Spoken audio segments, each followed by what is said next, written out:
L'étude du sanskrit est un domaine extrêmement vaste qui englobe de nombreuses théories.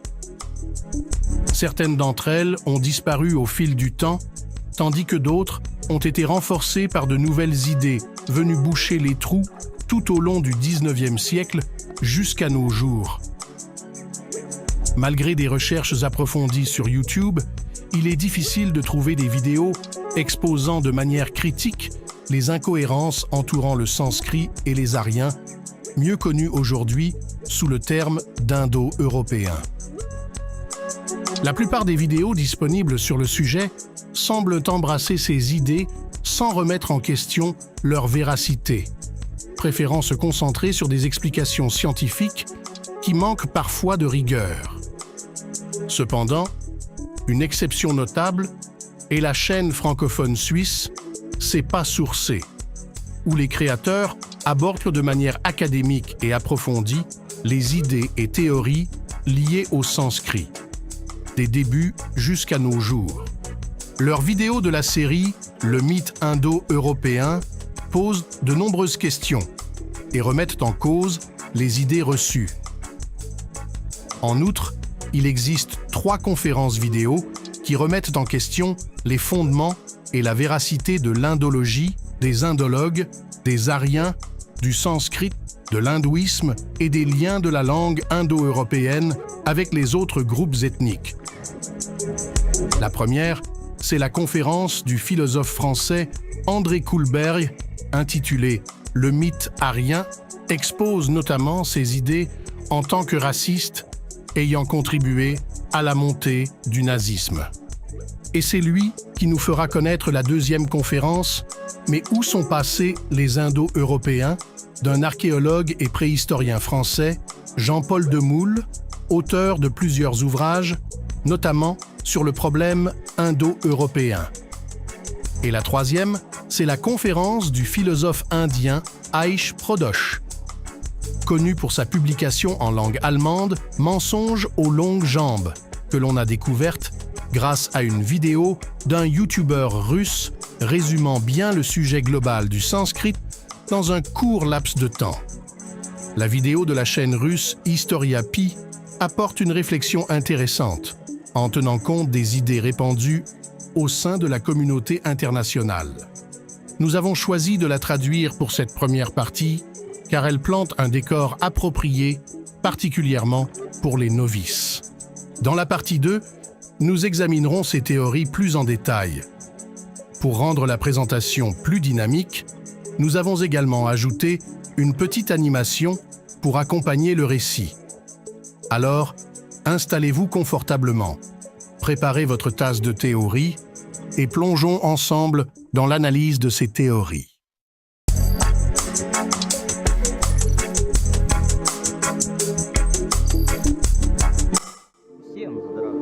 Bonjour tout le monde. La vidéo sur les langues artificielles de l'Europe a suscité un grand intérêt pour vous. J'ai bien aimé vos commentaires parfois contradictoires. Au début, j'avais prévu de publier 2 autres vidéos sur ce sujet, la langue latine et le russe. Mais d'après les commentaires, j'ai réalisé que le sujet du sanskrit n'était pas divulgué.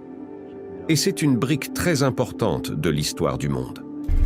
Après tout, le sanskrit n'est pas seulement l'une des langues de l'Inde antique, le sanskrit a une grande signification sacrée dans l'histoire du monde.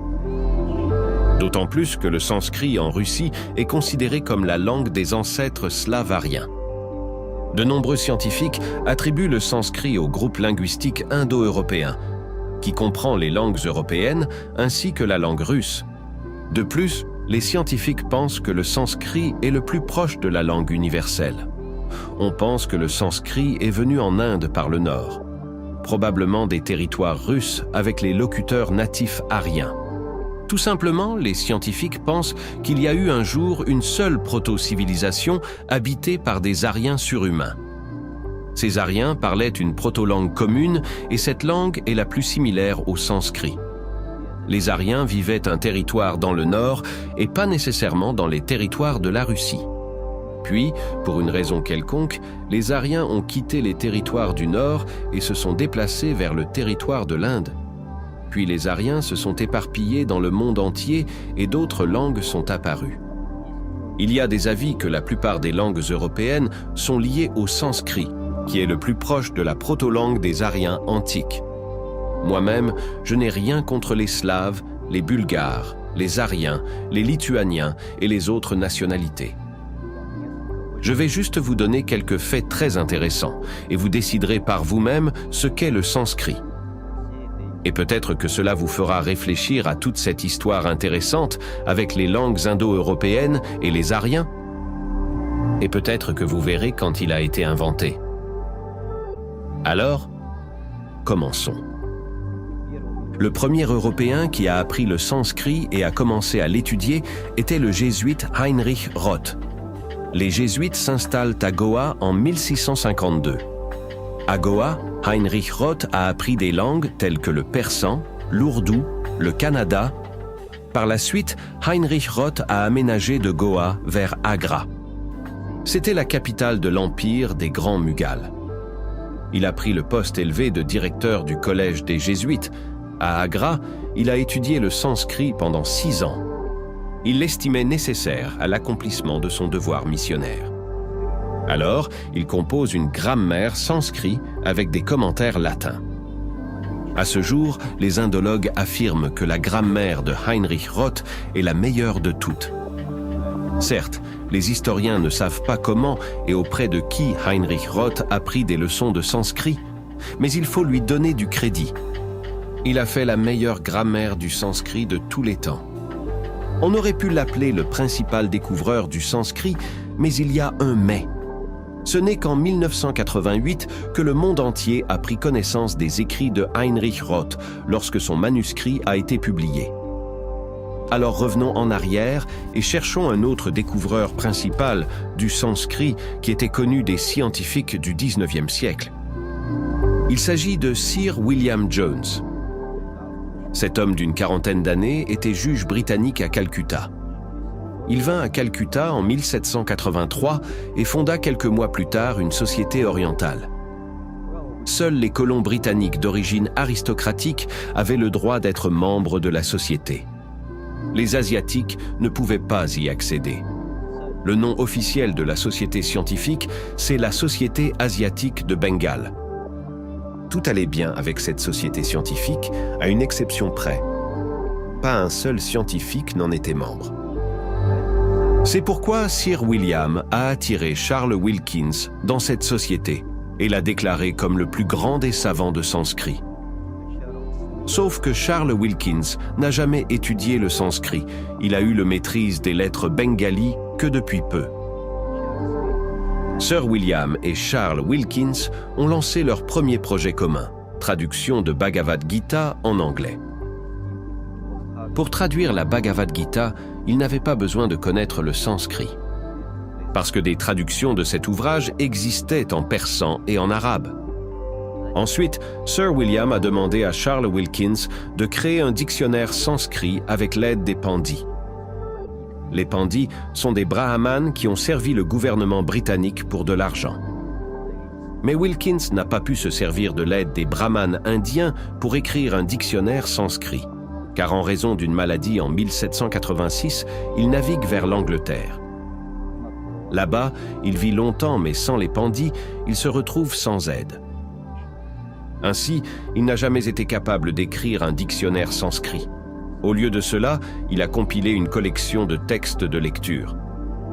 C'était une copie des contes qui avaient déjà été traduits avant lui de persan en anglais et français, sous le nom des contes de Pilaya. Et en 1795, Sir William Jones publie quelques extraits de Mahabharata. Mais en vérité, on ne sait pas sur quelle langue il s'est basé pour traduire le Mahabharata. Est-ce à partir du persan, de l'arabe ou de sanskrit? Puis en 1808, il publie une grammaire du sanskrit, mais personne ne sait où il a étudié le sanskrit. Puis, de nouveaux spécialistes du sanskrit apparaissent. Mais pour une raison quelconque, ils ne viennent pas d'Inde, la patrie de la langue, mais d'Europe. L'un d'eux est Friedrich von Schlegel. En 1808, il a publié un livre intitulé « Sur la langue et la sagesse des hindous ». C'était la première édition allemande de la littérature de ce genre. Et voici ce qu'il y a d'intéressant. Nous sommes en 1803. Dorothea et Friedrich Schlegel vivent à Paris. Friedrich vient d'avoir 31 ans et décide d'étudier les langues orientales. Il a décidé de le faire par lui-même sans mentor, selon un schéma très simple. Prendre l'original et le traduire dans différentes langues, persan, arabe et sanskrit. Et en comparant les traductions, il pourra apprendre la grammaire de différentes langues. Le 15 janvier, Schlegel écrit à son frère « J'ai déjà un manuel de langue indienne, mais pour étudier le sanskrit, je ne commencerai qu'au début du printemps, surtout s'il y a des bibliothèques. » On ne sait pas quel type de manuel il cherchait dans les bibliothèques. Déjà le 15 mai de la même année, il informait son frère de ses brillantes réalisations. Comme tout s'emboîte parfaitement, j'ai déjà beaucoup appris. Non seulement je fais des progrès en persan, mais j'ai aussi finalement atteint mon grand objectif, parler couramment le sanskrit. Je pense que dans 4 mois, je pourrai lire Shakuntala dans son intégralité. Dans la lettre du 14 août, il informe son frère ceci. Je travaille depuis longtemps sur l'étude du sanskrit et j'ai déjà des connaissances approfondies. J'ai même eu le temps de prêter main forte pour la réalisation d'une copie d'un manuscrit. Dans le cadre de mon activité, j'ai également réussi à réaliser 2 dictionnaires. Je travaille 3 heures par jour sur le sanskrit, puis 1 heure sur l'héritage d'Hamilton. Friedrich Schlegel n'est pas seulement un étudiant malchanceux. Il est aujourd'hui un écrivain, poète, critique et linguiste allemand de renommée internationale. Ainsi, ce génie allemand prosaïque a étudié le sanskrit à partir des œuvres d'Hamilton. Sauf qu'on ne sait pas exactement où Alexander Hamilton a étudié le sanskrit. On sait qu'il est arrivé à Calcutta en 1784 et a servi comme officier. Il a rapidement pris sa retraite et n'a jamais rencontré ni Sir William ni Charles Wilkins. Il n'a pas eu non plus affaire avec les Pandit Brahmanes, il n'était pas non plus connu du cercle des connaisseurs du sanskrit. Cette personne a publié plusieurs livres sur la grammaire du sanskrit. On ne sait pas vraiment où il l'a appris. Ainsi, Friedrich Schlegel a étudié le sanskrit à partir des travaux d'Hamilton. Si vous voulez en savoir plus sur les principaux experts européens en sanskrit, suivez le lien sous la vidéo et lisez le rapport complet du docteur en philosophie Aish Pradosh et vous en saurez beaucoup plus sur ces soi-disant érudits des études sanskrites. Allons plus loin. Théoriquement, il est bien sûr possible d'imaginer une telle situation. En Inde, grâce à l'aide des comparaisons, les scientifiques anglais ont pu traduire le Mahabharata écrit en sanskrit. Après tout, il y avait déjà des traductions de Mahabharata en persan et en arabe, et théoriquement, ils pourraient créer un dictionnaire grammatical du sanskrit. Mais avec le sanskrit, tout n'est pas si simple. Grosso modo, le sanskrit lui-même, selon les scientifiques, a disparu il y a environ 3000 ans. Et pendant près de 2000 ans, il n'a été transmis que de bouche à oreille à un cercle très restreint de brahmanes. Dès l'enfance, les enfants brahmanes ont mémorisé des dizaines de volumes de textes en sanskrit, puis les ont transmis oralement à d'autres brahmanes pendant des siècles. Même théoriquement, je ne peux pas imaginer qu'avec une telle transmission orale d'informations pendant 1000 ans, la phonétique de la langue elle-même n'a pas changé. Et donc, rien ne peut rester du son d'origine. Mais les orientalistes parlent constamment de l'unicité et de l'expressivité du sanskrit. Voyons maintenant quels textes du Mahabharata écrits en sanskrit ont été traduits d'abord par des scientifiques arabes et persans, puis par des scientifiques européens du XIXe siècle. Je pense qu'il n'y en a pas. Regardez le texte le plus ancien écrit en sanskrit, c'est le manuscrit de Bakshali. Un ancien texte mathématique écrit sur de l'écorce de bouleau qui a été découvert en 1881. Le manuscrit a été découvert par un paysan dans un champ. Imaginez juste l'Inde, très chaude et humide, et que dans ces excellentes conditions de conservation, le texte a été conservé sur le matériau le plus durable au monde, l'écorce de bouleau. Le document est daté entre 224 et 893 après Jésus-Christ. Cela signifie que l'écorce de bouleau est restée dans le champ depuis plus de 1000 ans et qu'il ne lui est rien arrivé. Et c'est le plus ancien document écrit en sanskrit et déjà avec l'influence des dialectes locaux. Peut-être faut-il réfléchir un peu. Qu'est-ce qu'ils ont étudié les scientifiques européens sous le couvert du sanskrit? Même si les brahmanes étaient capables de préserver le sanskrit oralement pendant 2000 ans, alors qui a mis les traductions orales sous forme écrite, réinventé la grammaire du sanskrit et écrit le Mahabharata?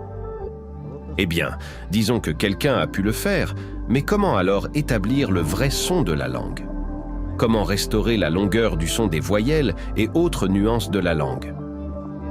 Mais si l'on en croit les historiens, les scientifiques européens ont réussi à le faire. Le prochain point intéressant est que presque tous les scientifiques européens ont comparé le sanskrit au grec ancien. Mais avec quel grec ancien, puisqu'il a été perdu et restauré à partir de documents rédigés en arabe au Xe siècle? Le résultat est qu'ils ont trouvé la similitude d'une langue inexistante avec une autre. Ils comparent souvent le sanskrit au lituanien et trouvent beaucoup de similitudes. Cependant, je voudrais connaître l'adverbe à partir duquel le dialecte de la langue lituanienne est utilisé, car avant la réforme de la langue lituanienne au XIXe siècle, on y distinguait deux grands groupes de dialectes, samogitien et aukštaitien. Des adverbes divisés en dialectes et ceux-ci, à leur tour, en dictons. Alors, avec quel dialecte lituanien exactement le sanskrit a autant de similitudes? Passons maintenant au plus intéressant. Comme le disent les scientifiques, le sanskrit ressemble beaucoup à la langue russe. Svetlana Jarnikova nous y aidera dans cette démarche. Dans sa vidéo, lien dans la description, elle parle de la grandeur du sanskrit. Et de plus, elle ne s'appuie pas sur ses propres travaux, mais plutôt sur les travaux durement menés par des scientifiques européens du début du XXe siècle. Comment ces scientifiques ont étudié le sanskrit? Je vous l'ai raconté au tout début de la vidéo.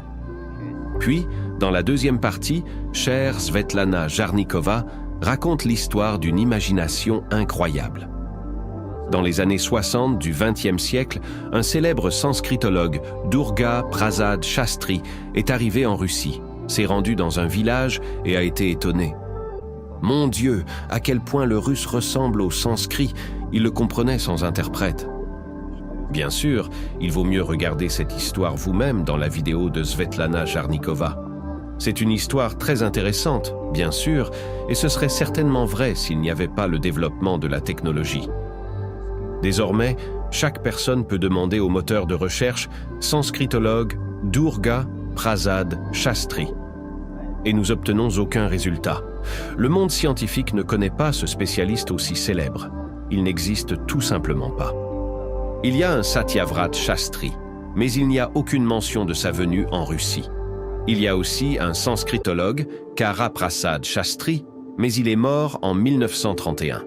Alors, de quel célèbre sanskritologue nous parle Svetlana Jarnikova et quelle influence le sanskrit pourrait avoir sur les langues du monde? Tirez vos propres conclusions à ce sujet.